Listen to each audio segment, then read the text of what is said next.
Namaste, good evening, good afternoon, good morning to all of you joining from different parts of the world or seeing these sessions. We've been through this journey of NEURODHARMA. We've seen what NEURODHARMA is. NEURODHARMA is nothing but understanding the truths of life, understanding the truths of the mind through the lenses, through the truths of our brain and our nervous system. We all hear the word oneness, nowness, present moment awareness, steadiness, loving kindness, fullness, or contentment. What we are understanding through the series is what is the neural basis of it.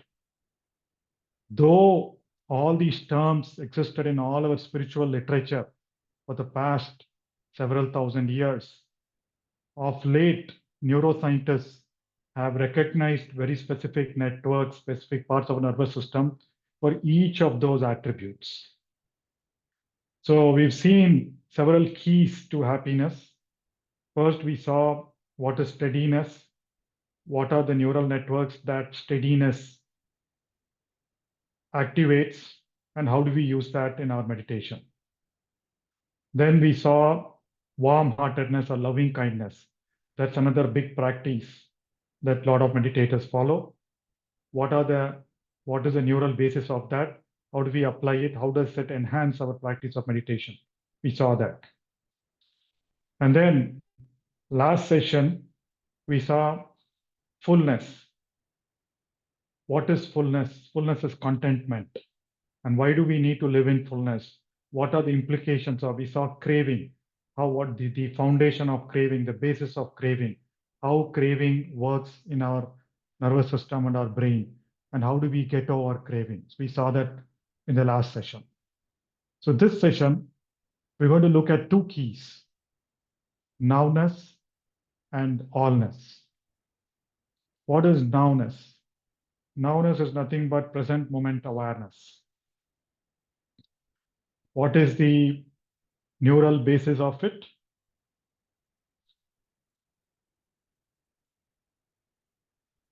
That's what we're going to understand. What is nowness? And then we look at the key of allness. So what is the opposite of nowness? This is all, we all keep traveling. Every time we have a retreat, when I ask people what is their favorite, what is it, the one thing that they want to do? Most of them talk about travel, right? It's not about external travel. All of us keep time traveling every moment of our life. What do I mean by time traveling? We are always either in the past or in the future. We're never in the present moment. Our minds wander about 50% of the day. That's what research shows, right? What does it mean? What are the implications of time traveling and not being the present moment? We miss life. Life happens in the now. Life happens in the present moment. We are drinking coffee. We don't completely savor, completely feel the full deliciousness of the coffee. What happens? We keep thinking about what to do, or maybe reading a book, reading a newspaper. So you are missing the information, the experience that your five senses are giving you. You're looking at a young child playing. You're looking at, for example, you're playing with your daughter or a son. But then at that time, you're thinking about the call that's going to happen in an hour from now, the things to do from now. You're not experiencing the fullness, the full, complete presence of your son or daughter. So when you're not in the present moment, wandering mind always focuses on the negative. We saw in a couple of sessions how our mind or brain has a negativity bias. Our brain and nervous system always keep scanning for negative things. That is why it's very easy to think a negative thought than to think a positive thought. And 1,000 positive thoughts about a particular person will vanish in a moment, the moment you hear something negative or the person does something negative to us. Because that is how our bodies are hardwired to look for safety, to look for negative things, anything negative, anything harmful to you. And when we are not in the present moment, when our mind is in the past or in the future, We are not using your complete mental capacity to whatever you're doing. So reduced effectiveness. And we can't respond to whatever is happening. Suddenly some incident happens, suddenly something happens. We don't respond to it fully because our mind is occupied elsewhere. We time travel to avoid suffering. We don't want to, we want to avoid some pain in the current moment, so we time travel. But what neuroscience tells us and what we've been learning is time travel creates more suffering. And that is the essence of today's talk, how being in the now avoids suffering. Understanding how our brain creates this experience, right? So Rick Hansen talks about how this present moment experience is created. The process involves rapid steps, but all of them happen within few tenths of a second. How does your now unravel? First, you are awake, you are wakeful of something that is happening. Your mind, your neural networks, particularly on the right side of your brain, maintain vigilant awareness, alertness. Periodically, your brain stem sends signals from your body to stay alert, stay away. And then as something happens in your surroundings, suddenly someone opens a door. So immediately your brain alerts you saying that there is a movement. There is a, let's assume you are seeing at a picture, suddenly a dog comes into your awareness. The moment the dog comes into your awareness, your brain gets alerted, sending new signals. Eyes send new signals to your brain, right? And then you see, your brain gets a view, orient where the dog is, where the particular signal is coming. Or it could be the smell of a coffee, or it could be a sudden sound that comes up. The first step, you're awake and there is an alertness that happens. And then you orient, where is the sound coming from? Where is the dog? Where is the smell coming from? And then evaluation happens in your mind. Okay, so then the brain and the mind work together and attach, oh, this is a dog. That is a smell of a coffee, right? And then that is the sound of thunder, not that of a vehicle, right? So your mind evaluates that. That takes around 1 second. And then you act. You either are startled by the sound or you react saying, hey, I need that wonderful coffee, or you think about the dog, whether the sense of whether it causes you fear. If you are afraid of dogs, it causes you fear. If you are loving of dogs and you have a pet dog, you like petting dog, you have a feeling of love, right? So these are some of the key steps that happen as you see anything in any moment. So what happens in the brain? There are three main attention systems at work. First is the upper attention system. That is at the top part of your head that involves focusing attention, including the one in the front, behind your forehead. So this works, upper attention network always focuses on the doing mode. We saw that in the last session. It focuses on doing mode. It always evaluates what are the tasks that need to do, right? It's centered along the top, and it always makes you focus on doing tasks. Whereas there is a lower attention network, which is to the sides of your brain, which handles alerting and orienting, noticing new things and recognizing what and where they are. It's centered at the lower right side of your brain. This is the being mode, the receptive open awareness. And then there is a default mode network, which is to the back of your brain. That is what we indulge in most of the time, daydreaming, ruminating, lost in thought. It's centered in the midline of your brain, particularly towards the back. So as we went through those previous steps, your lower right of the brain first alerts you there is some change in your environment, right? And then it brings you into your awareness. And then your doing mode takes over and analyzes, evaluates, and says, this is what it is. It's a dog, it's a sound, it's a smell of a coffee. And then your back part of your network, of your brain, default mode network, starts adding colors to it, starts adding stories to it, right? So in the last session, we saw about the second dart, the second arrow. So till now, the first two steps, alerting and orienting, are almost like the first arrow. And then as the brain adds more color to it, that is the second arrow. The brain or the mind adding color to it, concocting some story about a dog, why you should be afraid, why you should be fearful of a dog, or your, your mind creating a craving that it needs the coffee. That's a wonderful coffee smell. It'd be good if I can have a coffee. Or the fear or non-fearlessness, the fearlessness associated with the sound that you hear. Right? That is the second arrow. Second arrow is what causes suffering, not the first arrow. So when you are in the present moment, the whole idea of being the present moment is to avoid the second arrow because you move from moment to moment to moment. And according to Buddha, the ancient spiritual scientist, here are 5 parts of any experience that we go through. First, you see the form. In our example that we are looking at the form of a dog, it appears through the 5 senses, through the smell, probably if the dog is close, or through the eyes, and if the dog is wagging its tail or making a sound through the ears, right? So first, your 5 senses provide you that initial contact with the experience. And the second step is the hedonic tone. We saw that pleasant, unpleasant, or neutral. So you'll see that when we cover wholeness in the next session.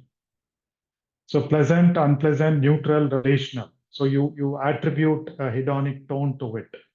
Buddha calls it as feeling tone.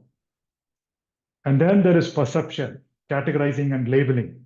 This is a dog, that's the smell of a coffee. And you label it. That's a car or that's danger. Identifying what something is through conceptual recognition. And then all the formations start arising. There are thoughts, there are emotions, there are desires, images, desire to have the coffee, the fear or love for the pet dog or some other sound. And then you become aware of it as a whole, the field in which all occurs. Where is it happening? How far it is? And you're aware of that particular thing happening at a particular time. So there is 5 parts of experience that happen to us every moment. It all happens within within tenths of a second. So what are the things, as I just mentioned, the first 3 stages, the form, perception, and the hedonic tones, they don't cause suffering. Suffering starts happening when the mind starts giving it a form, when thoughts, when feelings, when emotions start occurring. That is when suffering starts. That is your second dart. That is the second arrow. And that is what we're supposed to avoid. How do we avoid that? How do we avoid getting to the formations, right? The reason we are not always in the present moment is, again, the brain, due to its negativity bias, it always wants to predict what is going to happen. So that in order to make you feel safe, let's assume you're lifting a glass of water. As soon as I lift the glass of water, the first few seconds, the brain uses its nervous system to predict what is there in the glass, what is the weight of the glass. And then it gives the order to the nervous system to apply the appropriate force to lift the glass of water. So every moment, this is what happens: alerting, orienting, evaluating. And it goes through those 5 steps. It gives you the senses, then you kind of give it a pleasant tone, then you evaluate what it is, and then appropriately, the nervous system acts. So this prediction is basically to keep us safe and make us do the right amount, put in the right amount of work to do the right work. Unfortunately, because of our rumination, because of our default mode network, it is extended a bit farther by adding the second arrow, the third arrow, the fourth arrow in terms of what is going to happen, whether some things will happen or not. We're going to talk about some of the hindrances in the next session. Right? So we always end up living in the imagined future and constructing a sense of self, and we continue to multiply suffering. Because we are never in that present moment. Though the moment has passed, the formations allow us to kind of be in that particular moment. So Buddha calls something like living in the front edge of now. Let's assume these 5 steps as the 5 bogies of a train. as long as you are always conscious, you are sitting in the engine and you are looking at every moment passing by. As and every moment keep passing by, if you are also always going to jump into the next moment, then you avoid suffering by not delving into the formation, by not delving into thought and feel. That you don't analyze. That is why we keep talking about non-judgment. Do not judge things. Do not judge your experience. So when you are always in the front edge of the now, you're always in the engine of the train called now, then you avoid suffering by not looking back at the thoughts and emotions, right? So you go too fast for suffering, and you always renew every moment, and you experience every moment as it is without your mind covering. You see a dog, yes, it is a dog. It's a black colored dog. It is probably, it weighs or whatever it is, like a feet high, a foot high, foot tall, right? And then you leave it at that. But then when you associate some stories to it, then you get a feeling of fear, you get a feeling of love, and then you get lost in that compared to whatever, whether the dog might be doing something, you miss what it's doing. So in meditation, we practice being in the now by focusing on the breath. We always talk about observe your breath, feel the sensation, notice when the breath starts, notice when the inhale ends, notice when the exhale starts. As you go finer into the finer details of the breath, you start practicing being in the now, because that's what exactly is happening. And we say, you get any thoughts, avoid thoughts, because thoughts are not supposed to happen. Thoughts come back as a second hour or a third hour. Similarly, in daily life, consider every moment as brand new. Don't carry the previous moment. Fresh start always. And there's something called what we call as curious minded. Fresh, looking at things with complete curiosity. Right? So when you are living at the front edge of now, this is the most radical practice according to Buddha, being in the present moment, moving from now to now to now. How do you do that? The practice of nowness involves, again, some of you have been attending a lot of these sessions, involves letting go, not just once. When Patanjali talks about abhyasa vairagya, abhyasa is not restricted to your 1 hour or half an hour meditation practice.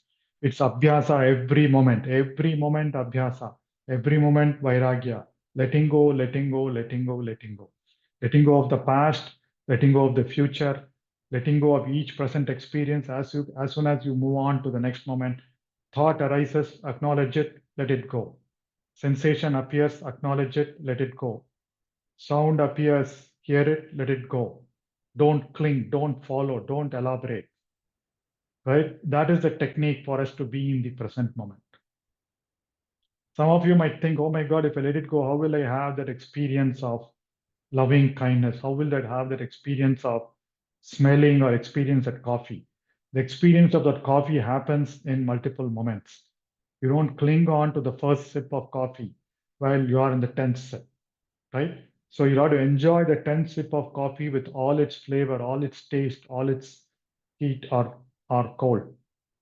So that is where you enjoy every moment as you go along. You leave the mind alone. You stop trying to hold on to your past experiences. That was Buddha's advice. Leave your mind alone. Let thoughts and sensations come and go without constantly trying to manage them, understand them, fix them, or make something of them.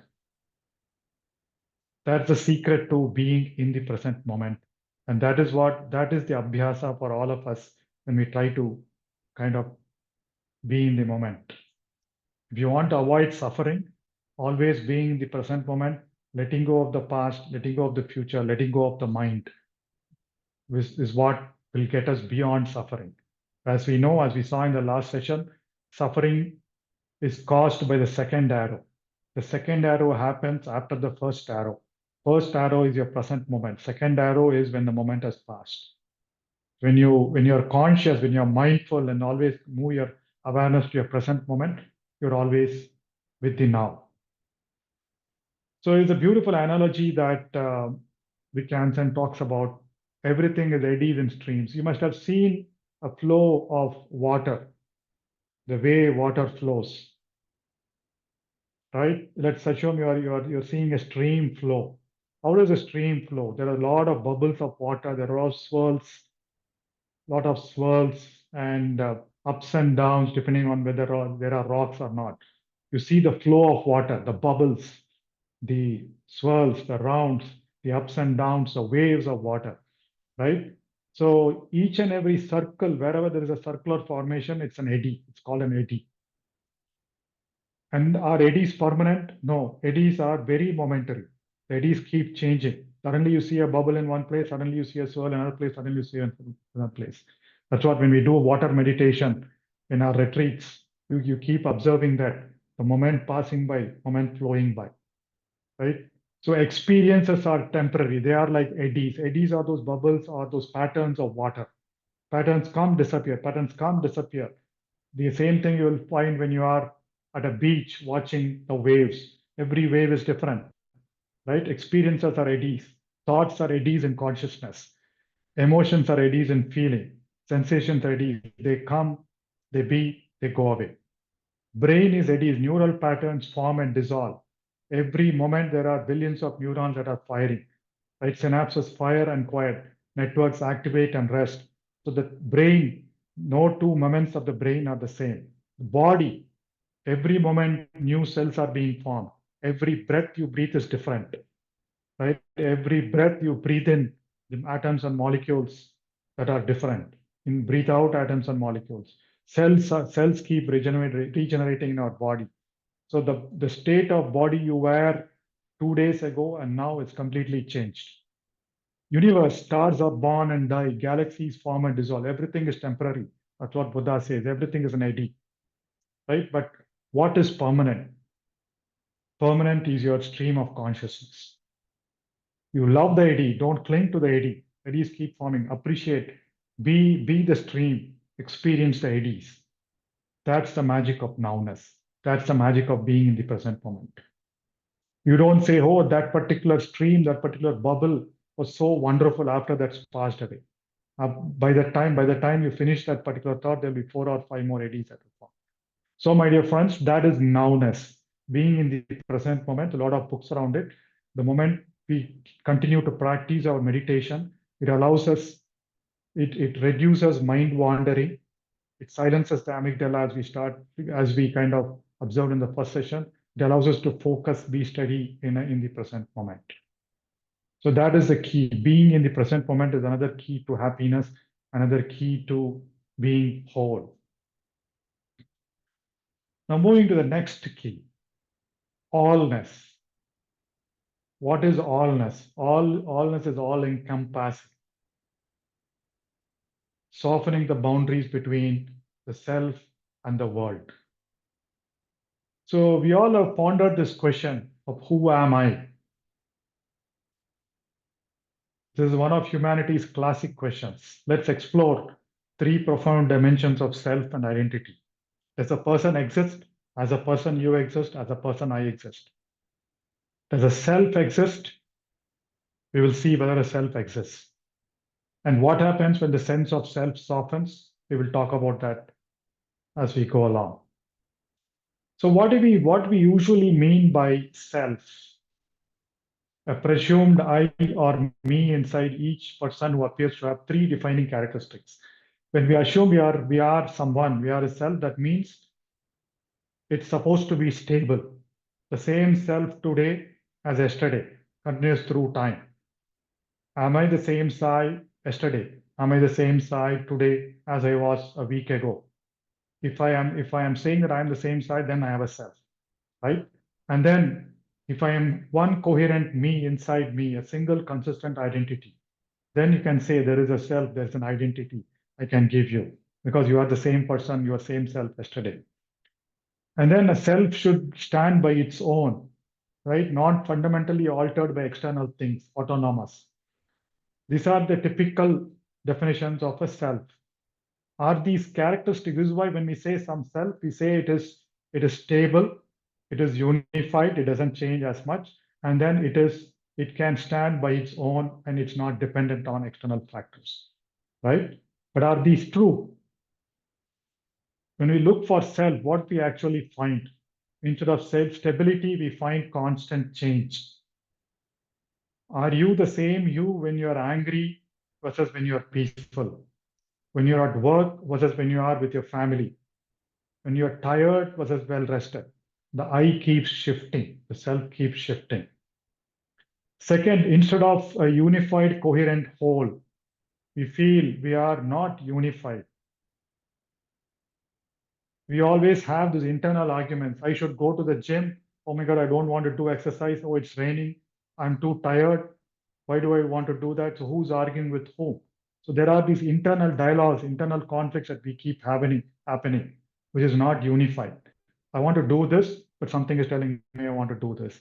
I don't want to do something else, or I don't want to go to the party, or I want to the particular person, but there are some aspects of that particular person I don't like. There are multiple perspectives inside us, which is often in conflict. So we are not a coherent whole. Third, instead of independence, we find interdependence. Your sense of self changes based on how much sleep you had last night, what you ate, who you are with, what feedback you received. But it's constantly being shaped by external factors. The complete self is never actually found in direct experience. It's always implied, always referenced in comparison to something else, but never directly observed. So, my dear friends, we see the self as we defined is not stable, not unified, and not independent. Very similar nature of self is what the brain also works. The brain activity also, it's never stable. It's always transient and dynamic, constantly flickering on and off. The millions of synapses, the networks that we have in our brain, the neurons that we have in, brain, they fire rapidly. And the electrical signature from the brain is never constant. And there is no single self-center, right? There is a center for thinking, there is a center for doing, there is a center for being. So these whole conflicting thoughts come from different minds, different sub-minds. Kuladasa talks about our mind having multiple sub-minds, and each sub-mind having its own network of neurons. And then multi-purpose, our brains are multi-purpose, right? So they depend on what other things do. Some brain areas do other things too, not dedicated to self, right? There are certain brain areas dedicated to getting you to those five senses, processing signals from the five senses. There's a different brain area responsible for your emotions, which is your amygdala. There's a different brain area that allows you to focus, which is your prefrontal cortex. So no stable, unified, independent neural basis for self. So the concept of self is not there, and there is also no neural basis for self. For example, if you could be an architect, you could be a successful architect, mother of two. But when you behave in a manner where you constantly keep comparing to others, take criticism very personally, feels defensive in meetings, and you always want to try to protect an image of yourself.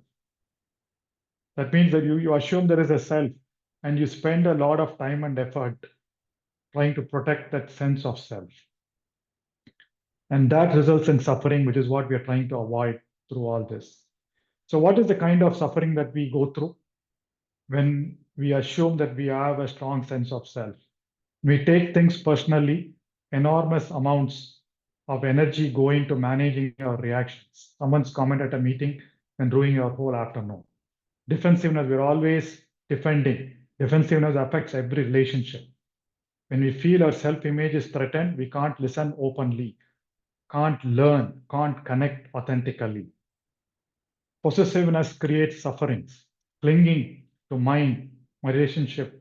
Again, as Buddha says, they're all temporary. The moment you understand understand the permanency is not true, then it causes the suffering. Comparison, constant effort in trying to impress people, measuring ourselves against others endlessly. Why? Because you are comparing something against something. Right? And then self-monitoring, constant self-criticism, trying to impress people. All that is because we assume there is a self sitting inside you. We're talking about the psyche. I'm not talking about the body. Body is a person.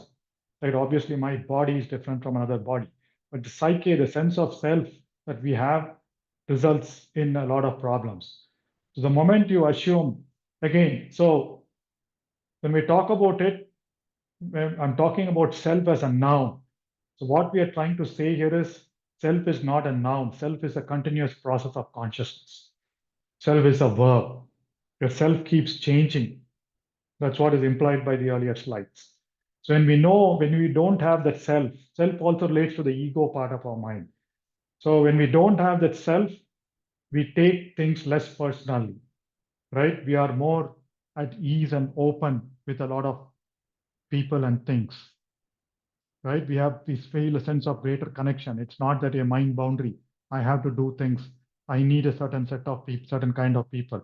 So greater connection deepens. The walls between self and others soften. You can actually be with people rather than managing how they perceive you. There's more peace and flow. There's freedom from this whole prison of the moment you are free from this prison of self-consciousness, you'll feel the lightness, you'll feel that connection, that you'll feel that allness. The moment the boundary between you and others, the boundary between you and what is happening out there softens, you feel a sense of connectedness to each and everyone. So that is what it says. No self, there's no problem. The moment you understand there's no self, there's no problem, right? Why does this happen from a brain or a neuroscience perspective, right? So psychologically, there are two ways of seeing the world: egocentric versus allocentric. Your brain actually has two fundamentally different ways of experiencing and processing the world. The egocentric perspective is where things are known from a personal perspective. This is personal lens where everything is filtered through what does this mean for me? It's a narrow, targeted focus on what's relevant to your concerns and goals. There's a strong sense of being, separatedness. You're at a party and you're always evaluating, evaluating yourself. Are they liking me? Am I behaving well? What are they thinking of me? Am I saying the right things? That used to be happening to me when I was in meetings during early part of my career. I always keep thinking about what are other people thinking about what I said. Am I speaking right? So that's all the egocentric part of it. And then there is this allocentric, all-inclusive, allocentric, where things are known objectively. This is an objective, impersonal lens where you're experiencing things as they are, not primarily in relation to yourself. It's a wide panoramic awareness of the whole situation. Same party, let's assume. Now you are genuinely absorbed in conversation. The moment yourself softens, you are genuinely absorbed in conversation. You are deeply connected. You're engrossed in that conversation. You are steady. You are full in that, happy with the conversation, and you're also connected to loving kindness.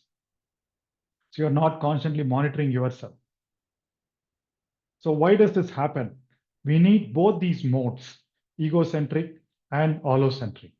So egocentric is primarily to help you be safe. Again, going back to the roots, the millions of years of evolutionary brain that we had, that reptilian or mammalian brain, its job is to make us feel safe. That is what creates this whole personality, right? So what's happening in the brain?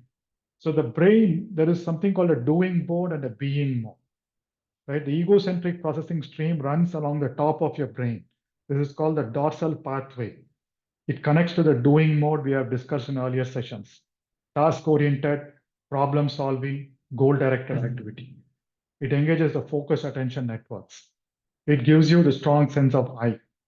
Whereas the allocentric runs along the sides. Put the lower brain in being mode with open awareness. It's also where our right brain gets activated, sense of wholeness and connection with all things. It's the being mode, receptive, open awareness, just receiving what's there. So when you are engaged in the being mode, we have a less sense of separatedness. When we are engaged in the doing mode, we have a greater sense of separatedness. Can you avoid the doing mode? Can you avoid the egocentric mode? The answer is no, because we also learned about steadiness, right? Whatever you are doing, you have to focus. The reason for understanding egocentric stream and allocentric stream is you have to get to the right balance of doing this and that, right? And when the self goes quiet, there are times when you need to engage the egocentric mode. There are times when you can live with the allocentric mode. When are we with allocentric mode? When the self disappears. When does the self disappear? In moments of transcendence. Self-transcendent experience. What do I mean? A simple example is you're suddenly looking at wonderful, beautiful set of mountains.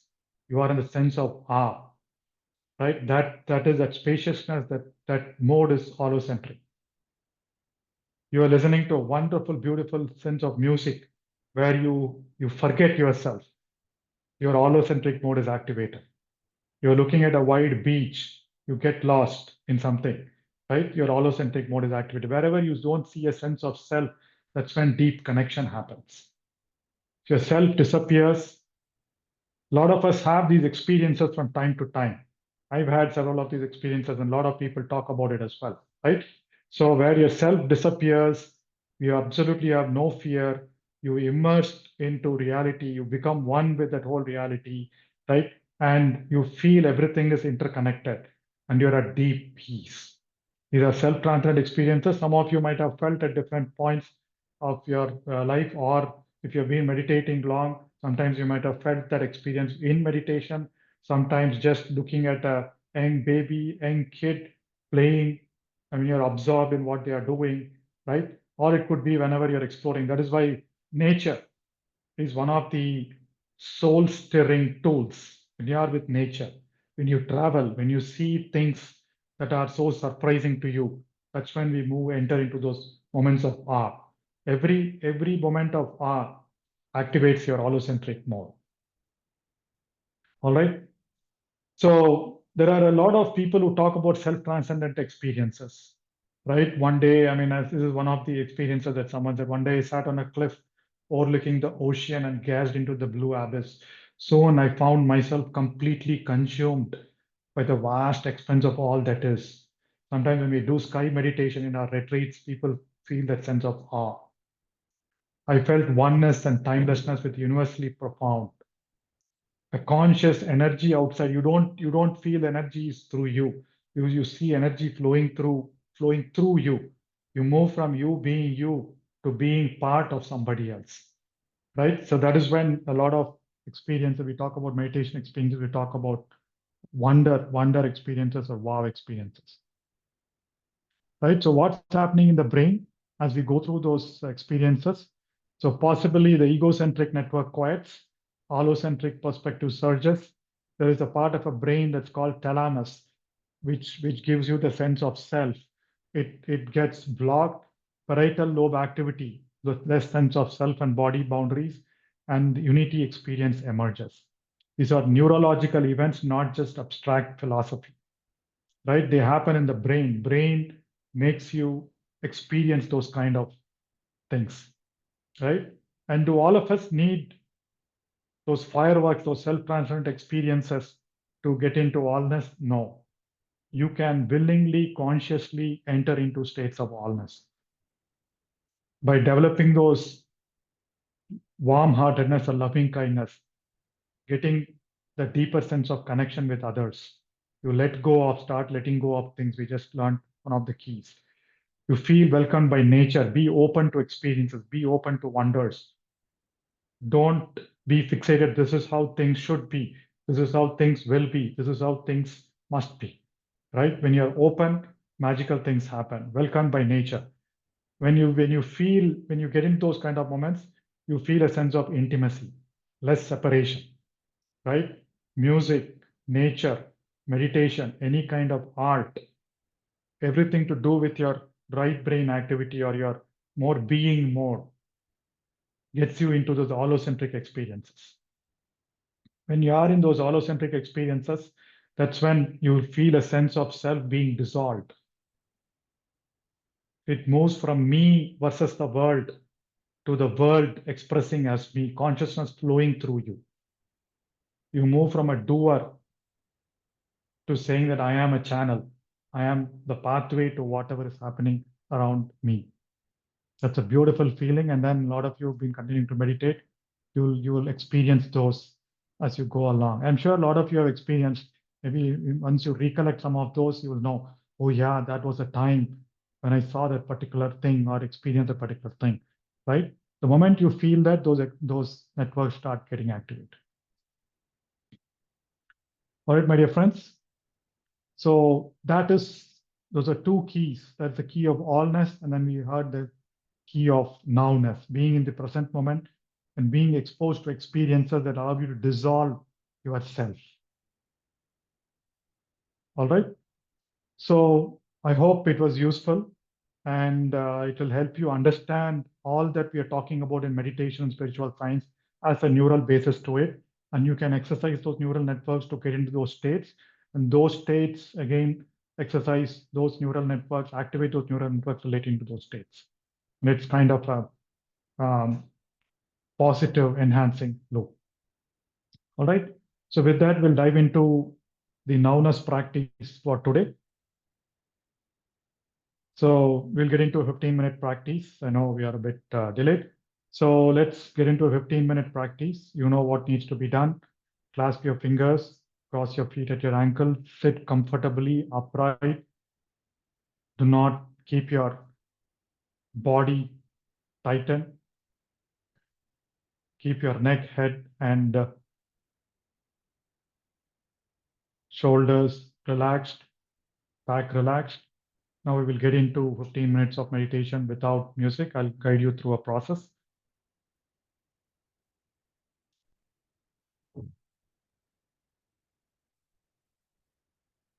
Close your eyes.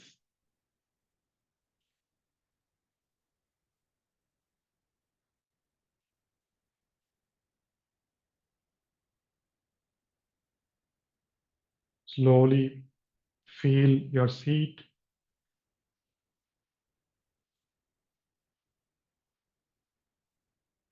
Feel the place you are in. Feel the ground beneath your feet. Feel the room and space around you.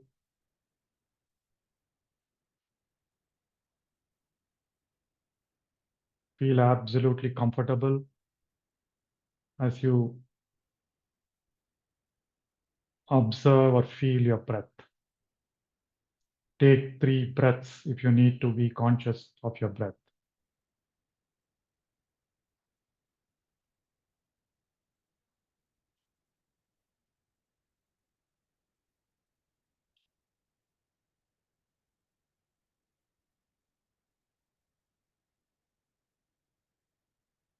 Bring your attention to right now.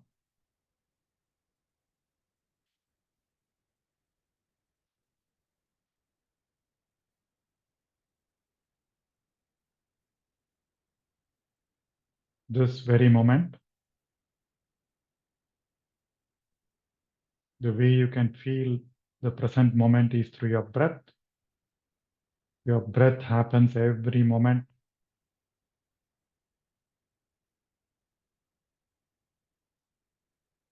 Observe your breath either at your nose or by feeling the movements in your stomach.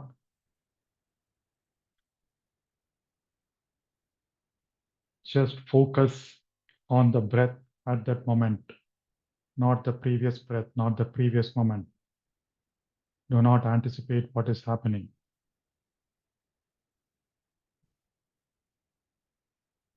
Just 12 more minutes. Tell your mind to stop. Wait for thinking or thoughts for the next 12 minutes.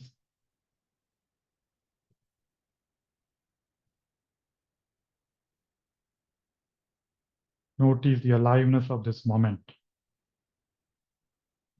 Feel the breath nourishing your body. The immediate felt sense of being here.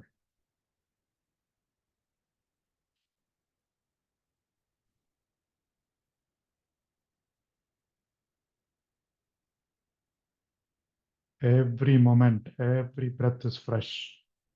new, rising right now.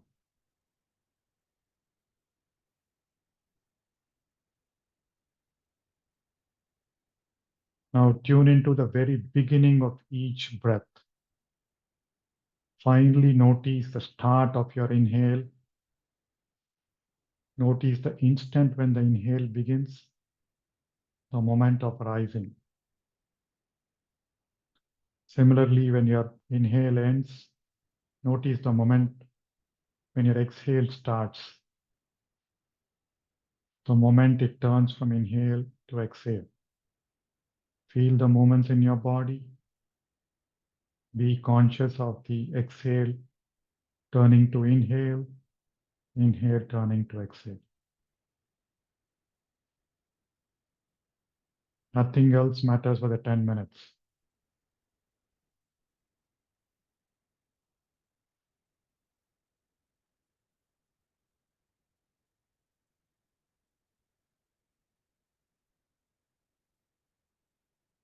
Observe the start of your inhale, end of your inhale, start of your exhale, and end of your exhale.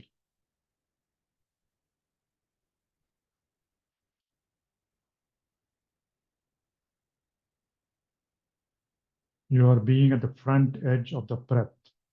The moment your breath starts, the moment your inhale ends, your exhale starts, exhale ends. These are all different moments. As you are following each of those without allowing your mind to wander, you are in the present moment.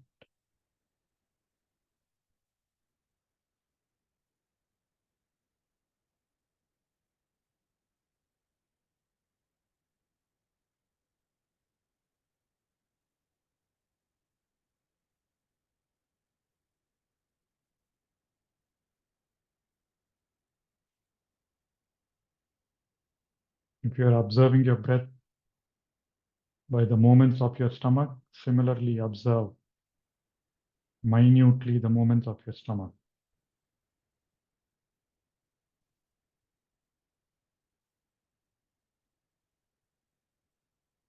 In this moment, that is all that is happening.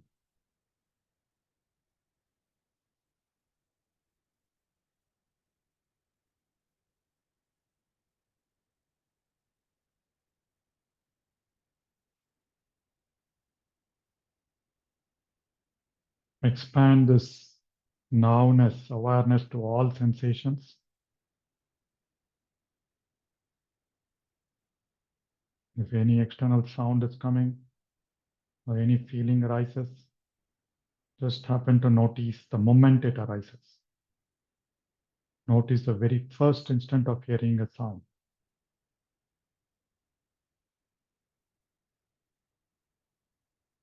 If a thought emerges, notice the moment the thought emerges. That's the front edge of the now.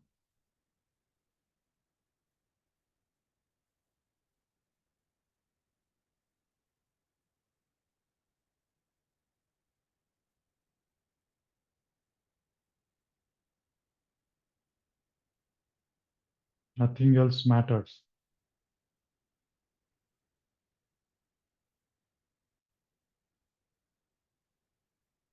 Present moment is your life.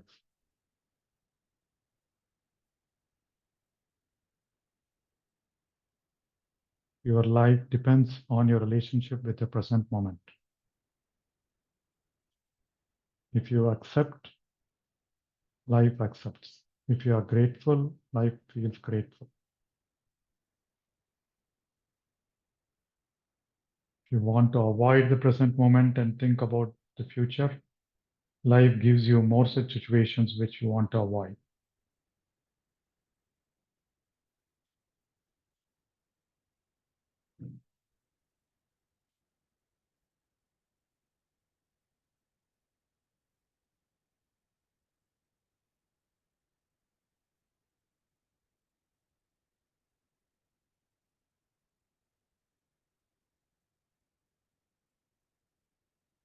No thoughts, no wandering of your mind, Just be with your breath as it happens naturally.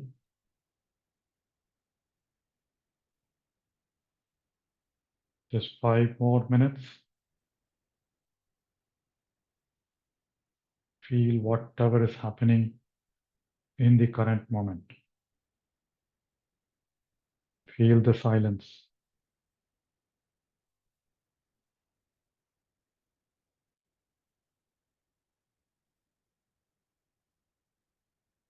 Watch closely the repeated cycles your breath makes.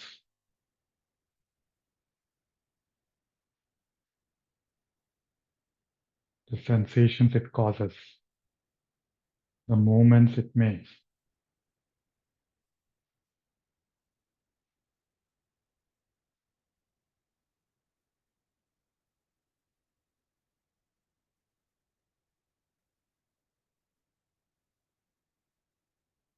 Every moment arises, passes, you let it go. You're not holding on to the earlier breath, you let it go. Similarly, we let go of past moments from causing us suffering.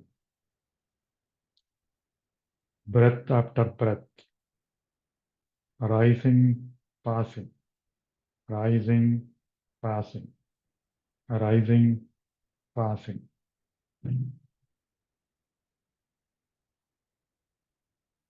You are not your breath. You're not your body. You're not your brain, not your mind. You are that awareness, that consciousness is witnessing all this.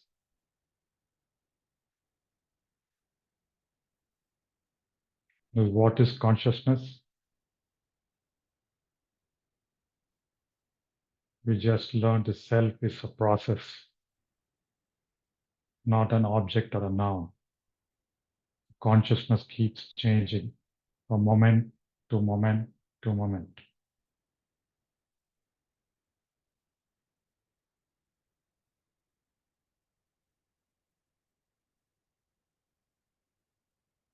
As you are with the breath, feel the space around you.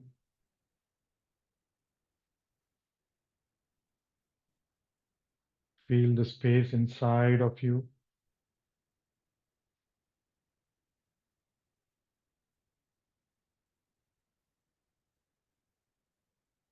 Feel the boundaries, your skin, your body boundaries between the space inside you and outside you dissolving.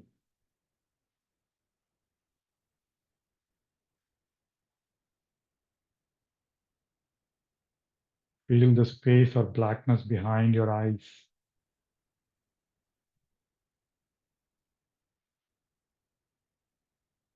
Enjoy the feeling of oneness, the lightness.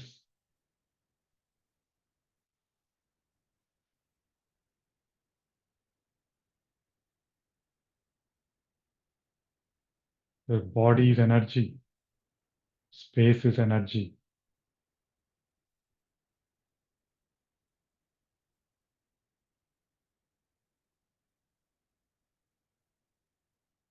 Feel yourself being in the ocean of awareness. You're not isolated. You are part of everything. Everything is part of you.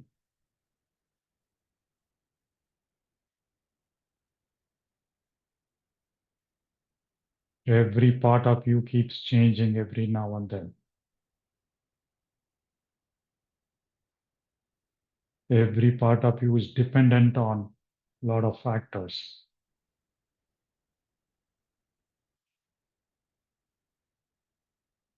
And the fact that you're made of parts means yourself is not coherent. It is not one. It's a process.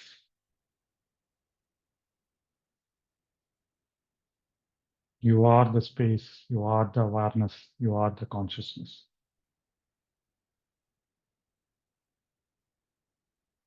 Feel the lightness.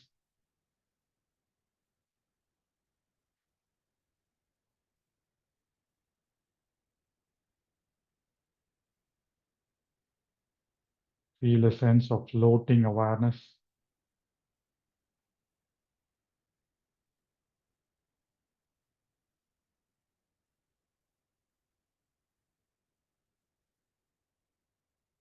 Slowly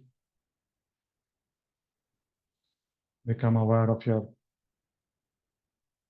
feet, your legs, the way you are sitting.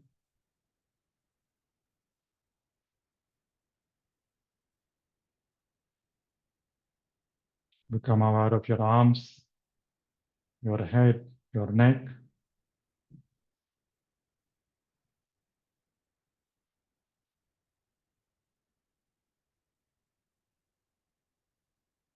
Become aware of the room you are in.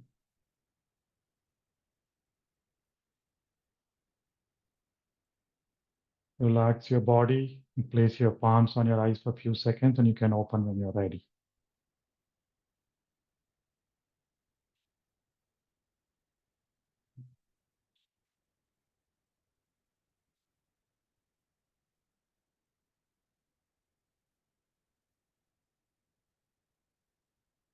All right, my dear friends.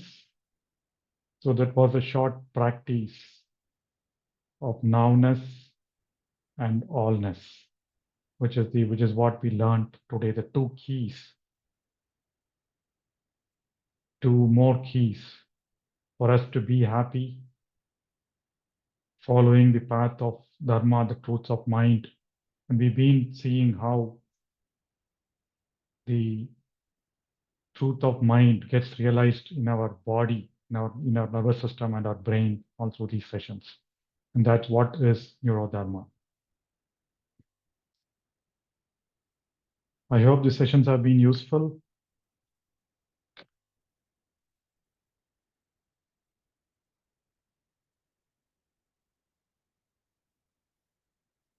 So with that, we will end our session on nowness and allness.